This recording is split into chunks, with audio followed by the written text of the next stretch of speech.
वरती तुमचं पुन्हा एकदा स्वागत आहे मित्रांनो. मी आलोय माझ्या आजोळी आणि आजोळ म्हटल्यानंतर तो आनंद तो उत्साह वेगळाच असतो. आणि मित्रांनो, आजोळ येण्याचं कारण काय की म्हणजे गावची जत्रा आणि जत्रा म्हटल्यानंतर मित्रांनो तो आनंद, तो उत्साह, ते आलेल्या पाहुणेरावळ्यांची रेलचेल, सुंदर असा माहोल आपल्याला पाहायला मिळतो. मित्रांनो, आज मी तुम्हाला सुंदर असा व्हिडिओ दाखवण्याचा प्रयत्न करणार आहे. कारण का आज मी व्हिडिओ शूट करणार आहे तमाशा. मित्रांनो, महाराष्ट्राची लोकपरंपरा जपण्याचं काम हे तमाशाच्या माध्यमातून आपल्याला पाहायला मिळतं. आणि खरोखरच ती आज तागायत ती टिकून आहे. हे वैविध्यपूर्ण एक वैशिष्ट्यच आहे. माझ्या आजोळ्याचं गाव खामगाव. मित्रांनो, खामगाव म्हणजे एक सुंदर असं गाव, दौंड तालुक्यातील सुंदर असं गाव. आणि माझ्या गावाचं वैशिष्ट्य म्हणजे काय मित्रांनो, सलग 5 ते 6 दिवस तमाशे आणि सुंदर असा देवाचा छबिना, ते सोंग, अतिशय विलोभनीय अशी दृश्य पाहायला मिळतात. आणि विशेष म्हणजे काय की गावामध्ये खूप शांततापूर्ण हे कार्यक्रम पार पाडले जातात. मित्रांनो, व्हिडिओ बघितल्यानंतर मला 100% तुम्ही कमेंट करा. आणि हा व्हिडिओ तुम्हाला 100% आवडणार आहे म्हणजे आहेच. खूप सारा विनोद, खूप सारी लोकगीतं आणि बघण्यासारखी खरंच उत्तम असा तमाशा आणि उत्तम अशी आमच्या गावची यात्रा.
एक काम करतो काहीतरी उलटी पार्टी करतो मुलटी पार्टी घालतो हा चालेल त्याला पाहिजे वाटलं पाहिजे गावातले कोणते प्रत्येक माणसं आले त्याला व्यवस्थित बरं का त्याला बाई समजायची गाव होती नाही त्या आवाज आवाज देऊ का हो बाई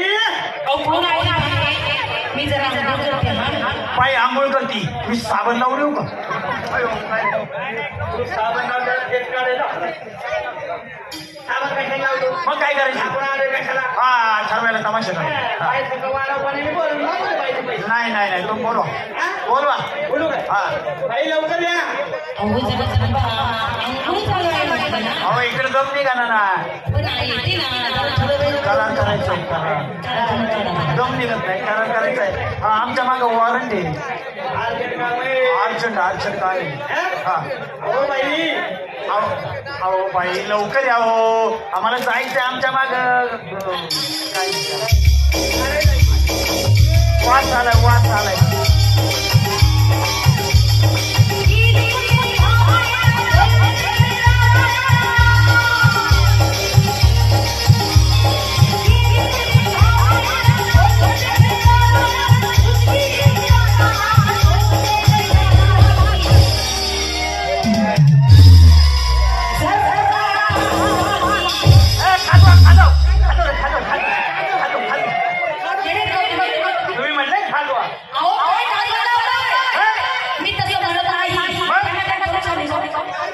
तुम्ही म्हणते खालो म्हणून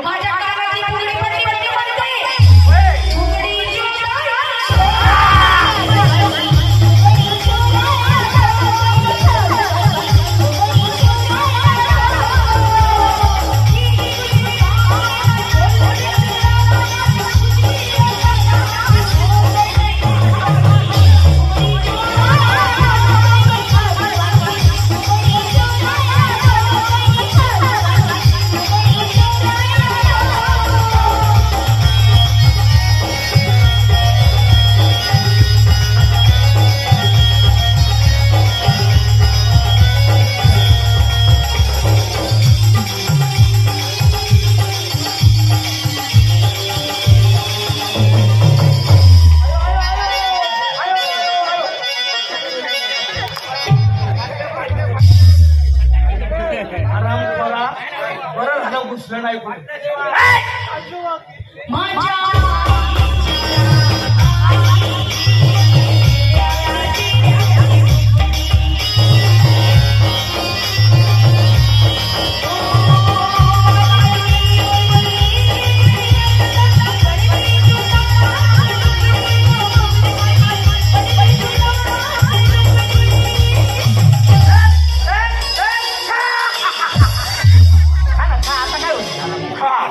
रसूल बाबाचा क्रीम रोल खा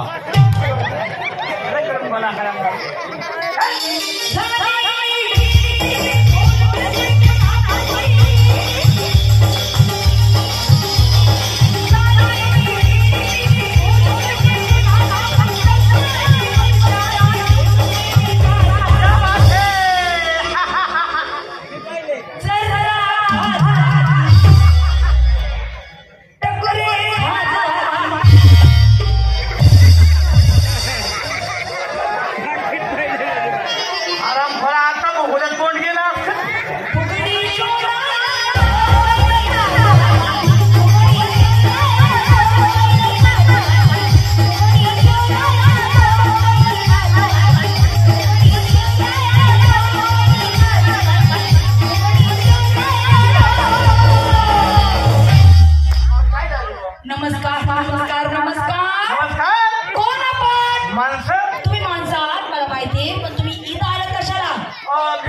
बेटा, अल्लाह के नाम पे दे दे रे बाबा. ठीक मागा आलोय आरामपा. भीक द्यायला आम्ही येडे का? भाई तुमचा कार्यक्रम ठरवण्यासाठी आलो. आमचा कार्यक्रम हो ना. पण मला सांगा आम्ही कलाकार आहोत आपण कोण आहात? ए बाई म्हणती कलाकार ना आपण कोणी. अहो बाई तशी तुम्ही कलाकार आम्ही सुद्धा कलावंत. तुम्ही पण कलाकार आहात? तुम्हाला येतं का? काय येत हा येत नाही ते इशारा. काय येतं? काहीच येत नाही. असं काही येत नाही. हे बघा एक नंबर श्रेष्ठ कलावंत. बापरे हे पण कलाकार आहे? हो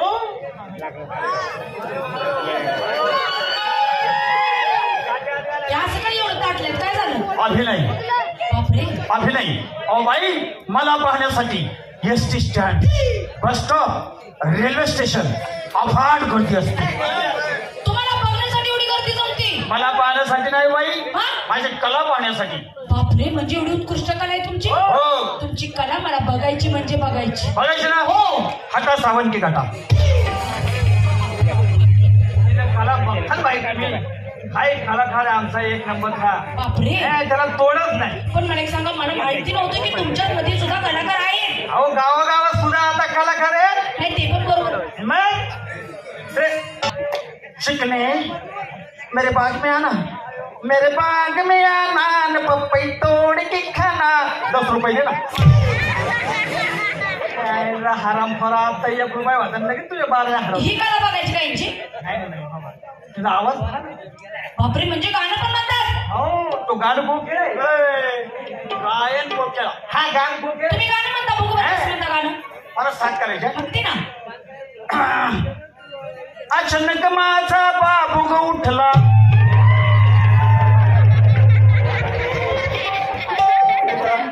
संकट समय सोडून जाऊ नको रे.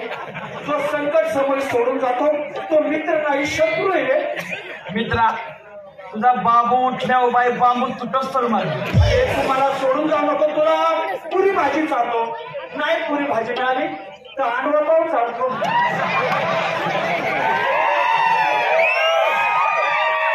नाही मार्केटमध्ये नवीन पदार्थ आलाय का? वडा पाव. तुला चिना राईस खाऊ घालतो. अचानक माझा बाबू ग उठला. अचानक माझा बाबू उठला. उठला तसाच पळत सुटला. उठला तसाच पळत सुटला. वळून म्हणाला बाप रे बाप. ओरडून म्हणाला बाप रे बाप. बाई बोला तुमच्या फटीत गेलाय साप.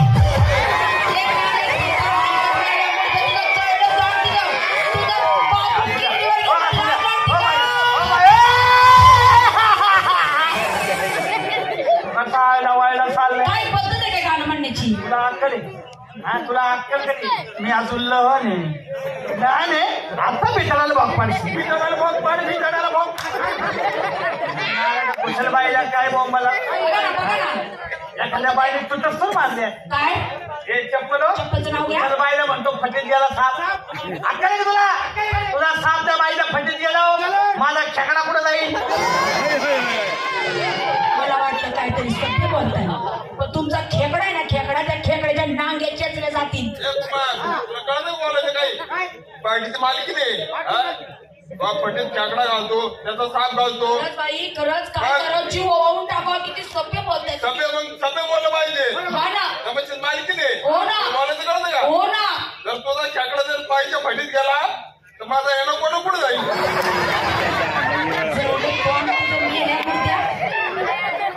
या कॉटाला एवढं केस आली बाई. या गावाच्या नाल्यात मुलं बाई. हे गाडी गाडी लटकून आले माझ्या बाई. काय करणार? हा पुढेला लागले गाडी लटकून आले सगळे माझ्या. बाई मी सुद्धा कवी. तुम्ही पण कवी आहात? हा म्हणजे तुम्ही बापरे चांगले वळ करून दे. परिचय करून दे. दांडेकर गुरुजी आपली इज्जत घालू नका. वाढे करून काय करू मी बरोबर बाई. तुम्ही फक्त माझं गाणं ऐका. म्हणते ना आहे का म्हणा. बोरी पिकली वाजानं वाकली. अहो बोरी पिकली वाजानं वाकली. या या या तुम्ही सारेच या. अरे अजून पुढं बाकी का लगेच घुसायला लागले. बोरी पिकली वाजानं वाकली. या या या तुम्ही सारेच या. ए कुमार आजूबाजूला कोणी बी पावा. आजूबाजूला कोणी बी पावा. एका नंबर लावा. मला वाटतं काहीतरी चांगलं बोलशील. हा त्याला राखी बांधायची ये. रोहित कुमार हा, हा. मी मागापासून तुमच्याकडे बघते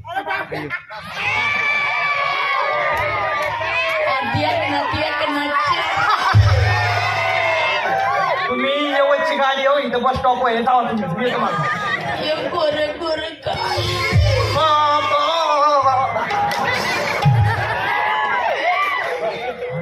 आवडते तो दिवस काय करता थांब ना अजून लांब आहे ना. पण मला एक सांगा रोहित कुमार कोणी ना कोणी कलाकार आहेत हा. आपण कलाकार नाही यांच्यासारखे बाई स्टँड बसून गाणी नाही म्हणत. मग मी पिक्चर डायरेक्टर नाही हॉलिवूड बॉलिवूड पिक्चर करतो. बापरे तुम्ही पिक्चरचे डायरेक्टर आहात हा. मला तर खरंच आवडलं बरं का पण मला एक सांगा तुमच्या पिक्चर मध्ये मला काम भेटेल का हो लगेच भेटेल हो. मग तुमचा चित्रपट मराठी आहे का आता चित्रपट नाही का? हिंदी हे, आहे हे, नाही मग आहे कोणता इंग्लिश इंग्लिश पिक्चर. तुम्हाला खरं सांगू हा? मला मराठी पिक्चर काम करायला आवडतं हा? हिंदी मध्ये आवडतं मग? पण इंग्लिश मला बोलता येत नाही माझी अडचण आहे बाईला अडचण आहे बाबा. कोणती अडचण? हे आम्हाला खंडोबाचं वार येते यांना मला इंग्लिश बोलता येत नाही इंग्लिश बोलता येत नाही. ह्याच्यात इंग्लिश बोलायचं नाही. बापरे इंग्लिश बोलायचं नाही नो बोली नो बोली नो बोली काय करायचं? फक्त तासभर पडेल तासभर पडेल. कशाचा डायरेक्टर बाई खरं निर्माता डायरेक्टर मीच आहे प्रोड्युसर मीच आहे मीच पिक्चर काढणार आहे. तुम्हाला अजिबात डायलॉग नाही फक्त अभिनय करायचा आहे. 15 सेकंद तुम्हाला 15 लाख रुपये देणार आहे त्याच्यावर अभिनय करायचे एवढे पैसे त्याच्यावर पिक्चर उठणार आहे. बापरे. बघा बघा थंड अभिनय 15 सेकंदाचा शॉट.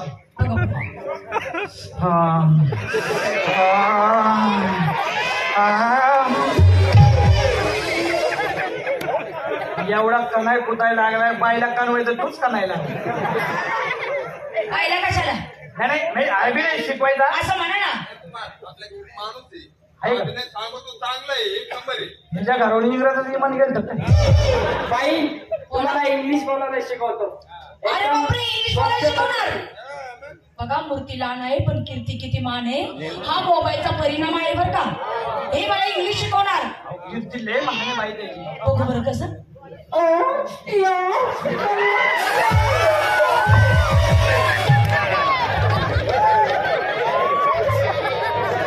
नाही यांचा दोष नाही हो बाई. हे रातभर मोठं घरात बसतात ना. बरं मला एक सांगा तुम्हाला आमचा कार्यक्रम आवडला नक्की आवडला कारण कसं रसिकाच्या मनोरंजनासाठी हे जे आपण केलं ते नाविन्य नाही घरोघरी टीव्हीला बघायला भेटतो बरोबर. मोबाईलला बघायला भेटतं माझी बहीण माझी मुलगी आहे बोलू अरे बाप काय तुम्हाला बहीण आहे आहे बुला अरे भयान को मुंडे हे जोर देऊ नको ना थोडं सावकाश. अरे बरोबर ना काय झालं काय बुला तर भयान को असं काय बोलतो तो बाई खबर ना जरा प्रेम से मोहब्बत प्रेमाने काय बोलत प्यार से मोहब्बत प्रेमाने बोलो प्रेमाने बोलो बोला दे तर भयान को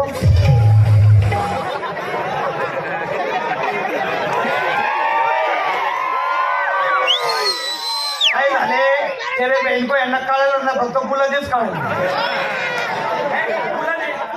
अरे बाबा प्रेमाने बघा अभिनय कसाच बोलतो मी बोला दे तेरे बहन को रे बाबा काय करायचं का तसं करायची बोलवायला बाईला कवर बोला दे आहे? तुला देतो तुमच्या हे बहीण बघा त्यांना तोड समज बोलायला सांगा माझ्या बहिणीला मी बरोबर बोलवते त्यांनी काय बोलवायची गरज नाही बाई आपण महाराष्ट्रात राहतो भाषा आहे आपली मराठी ओळख तशी वळते पळत तशी पळते ही भाषा कुठली जुन्नरी म्हणजे ही जुनी भाषा आहे आमची. हा मग माझ्या मुलींची अजून गाणी ऐकता का चला चला सुपर हिट कॉमेडी को छोड़ के